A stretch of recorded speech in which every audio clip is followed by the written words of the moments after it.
It was 1934. Broadcasting in Nebraska was emerging from the chaotic startup years of the 1920s.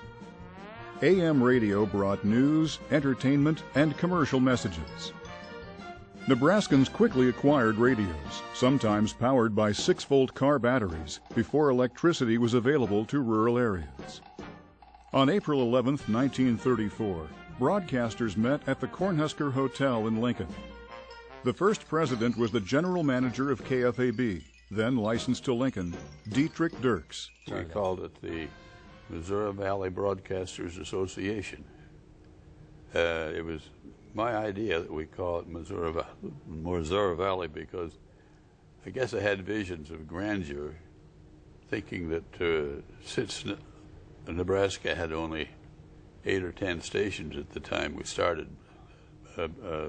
the organization, that wasn't enough to maintain a trade organization. So we called it the Missouri Valley Broadcasters Association. The name was officially changed to the Nebraska Broadcasters Association on July 21, 1936. Serving with Dirks as vice president was John Gillen, Jr., general manager of WOW Radio in Omaha. Johnny Gillen, who succeeded Dirks to become the second NBA president, was a well-known national figure who helped develop radio in other states and in Canada. Art Thomas of WJAG Norfolk was elected secretary-treasurer. His son, Bob Thomas, who twice served as NBA president, remembers.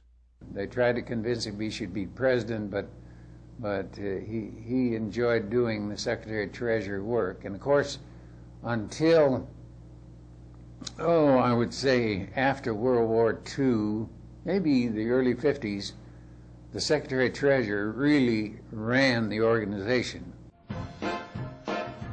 From this founding group, the association developed quickly, and NBA leaders represented many different stations and came from cities across the state.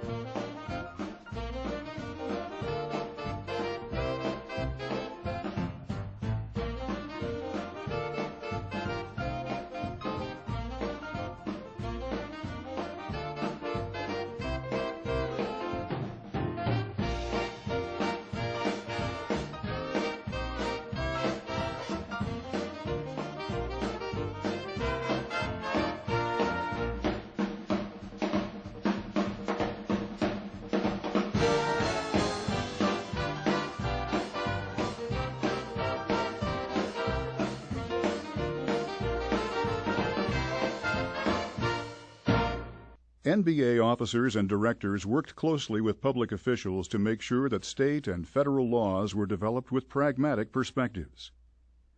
The NBA also co-sponsored continuing education seminars and workshops with the University of Nebraska-Lincoln. These ranged from specialized programs in the 1950s to copywriting workshops in the 60s to the sales seminars developed by satellite and the Internet with financial resources donated by NBA Hall of Fame member Harold Soderlund. NBA members, through a meeting with the Vice Chancellor for Academic Affairs in the early 60s, strongly urged the improvement of the broadcasting major at the university and started scholarships to match efforts of the Nebraska Press Association to attract talented students. Later, the NBA was instrumental in the university decision to move the School of Journalism to college status so as to develop a strong professional broadcasting major as one of the units. NBA past president and Hall of Fame member Bud Pence recalls a meeting with then University Chancellor Roy Young. I think we were sitting in a sort of a U shape here like that, and I just said, Roy, let's get this thing done. Or words to that effect. Yes, I found it on somebody's desk. Chancellor Young recommended the change. The NBA and Pence had been instrumental in the decision. In the 70s, NBA joined the Nebraska Press Association, the Nebraska Daily Publishers Association, the Omaha World Herald, and the Lincoln Journal-Star to form the Media of Nebraska. Media of Nebraska, which retains attorneys and lobbyists, strongly supports freedom of information, especially open meetings and open records laws, as well as a shield law to enable broadcast reporting. In 1976, NBA also joined the Press Association, as well as local stations and newspapers, to win a landmark Freedom of Information case in the United States Supreme Court. Let me respond to that question this way, Judge. Cooperative Ventures also contributed to a 1982 decision to open the Nebraska Supreme Court to microphones and cameras. NBA became the leader to gain radio and TV access to the Nebraska Court of Appeals when it was established in 1991, as well as the 2008 access on a trial basis to Nebraska district and county courts of original jurisdiction. I will place you on probation. Changes in FCC policies allowed NBA to develop a station inspection program. Another FCC policy change allowed the NBA to accept funding for the coordination of statewide campaigns of non-commercial announcements. With the development of the Amber Alert program, NBA's organizational background and implementation of the emergency alert system was of enormous help in protecting the lives of children. Leading the nation, the NBA substance prevention campaign Drugs Are a Dead End, a cooperative venture with the Office of the Nebraska Governor and the Nebraska Department of Health and Human Services, has been recognized by the White House Policy Office. Supported by, in turn, each governor, the topics guided by state government research and verified by content experts allow NBA members to broadcast more than 25,000 free announcements to combat problems which range from meth abuse to underage drinking. This is how we handle meth. Still think you can? Drugs are a dead end. NBA regularly offers the governor opportunities to take questions from citizens on live monthly call-in radio programs. Call-in programs with United States senators and other public officials are also broadcast through an NBA-organized network. Now, here is the debate moderator, the president of the Nebraska Broadcasters Association, Larry Walklin. In 1990, NBA sponsored a broadcast debate between candidates for Governor Kay Orr and Ben Nelson. The debate, carried on 75 stations, including every full-power television station licensed to a Nebraska city, was unmatched in any other state. The NBA awards competition started in 1957 with the co-sponsorship of Exarban and later with ConAgra, allows member stations to showcase excellence.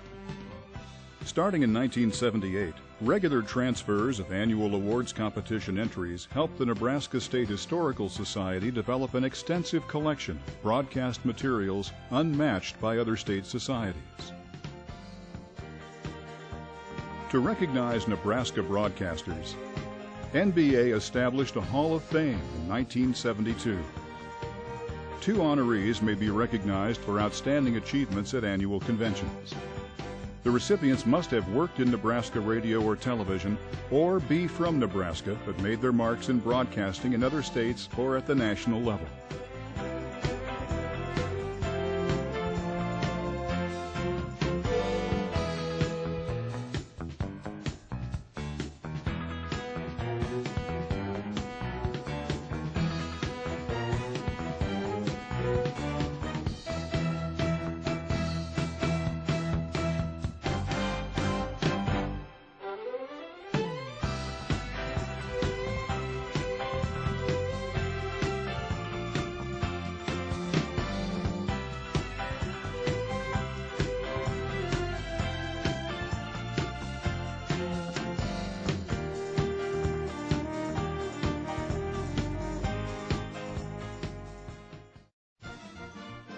Many men and women built the foundation and reputation of Nebraska broadcasting.